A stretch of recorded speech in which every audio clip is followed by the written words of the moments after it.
आपका बयान एक बहुत सबक आमोज कहानी पेश करता है जिसमें एक औरत की दुनियावी परेशानियों और इसके रूहानी हल को दिखाया गया है। कहानी का खुलासा और इससे हासिल होने वाले असबाक दर्ज झैल हैं। कहानी का खुलासा। एक औरत हजरत के पास आई और अपनी परेशानी बयान की कि उसका शौहर एक बड़े मिल का मालिक है और बहुत अमीर है। शादी के 8 साल बाद भी इनकी कोई औलाद नहीं थी, लेकिन ये इनके लिए कोई मसला नहीं था। उनका शौहर उसे बहुत प्यार करता था और घर के तमाम अखराजात बशमूल नौकरों, बावर्ची, गार्ड और बागबान की तनख्वाहें, नीज गाड़ियों और ड्राइवरों के अखराजात खुद उठाता था। अल्लाह ने उन्हें जिंदगी की हर आसाइश से नवाजा था। औरत की वाहिद परेशानी ये थी कि इसका शौहर उसे घर के अखराजात के लिए हर माह सिर्फ 50,000 रुपए देता था, जो उसके ख्याल में उसके लिए नाकाफी थे। वो इस बात पर इस कदर परेशान थी कि शिद्दत से रोने लगी जैसे किसी की मौत पर रोते हैं। हजरत ने इसे समझाया कि इसकी परेशानियां माली नहीं बल्कि रूहानी हैं। उन्होंने कहा कि अगर उसका शौहर उसे 50,000 की बजाय 1 लाख, 2 लाख या हतीज के 5 लाख रुपए भी देना शुरू कर दे तब भी उसकी परेशानियां खत्म नहीं होंगी। औरत हैरान हुई और समझाने की दरखास्त की।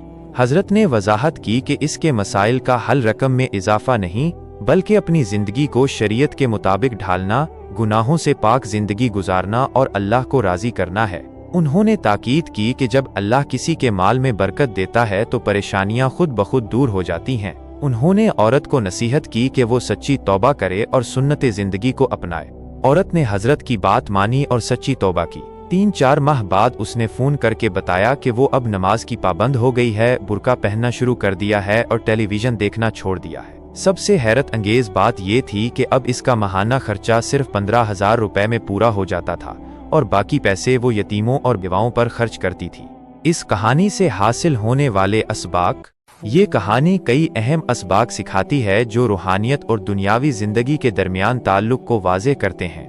माल में बरकत की अहमियत। कहानी का सबसे अहम सबक ये है कि माल की मिकदार से ज्यादा इसमें बरकत अहम है। 50,000 रुपए में भी गुजारा न करने वाली औरत का 15,000 रुपए में खुशी से गुजारा करना अल्लाह की बरकत का नतीजा था। रूहानी हल की अहमियत। दुनियावी परेशानियों का हल अक्सर रूहानियत में पिन्हा होता है। औरत की परेशानी माली नहीं बल्कि अंदरूनी बेसकूनी की वजह से थी, जो दीन से दूरी की वजह से थी। कनात पसंदी। कहानी हमें कनात पसंदी की अहमियत सिखाती है। जब औरत ने अपनी जिंदगी को अल्लाह के अहकामात के मुताबिक ढाला तो उसमें कनात पैदा हुई और उसकी जरूरियात कम हो गईं। तौबा और गुनाहों से दूरी। गुनाहों से तौबा और अल्लाह की तरफ रुजू करना जिंदगी में सुकून और बरकत लाता है। औरत की जिंदगी में तब्दीली तौबा और नेक आमाल इख्तियार करने के बाद आई। ऐशो इशरत बमुकाबला रूहानी सुकून।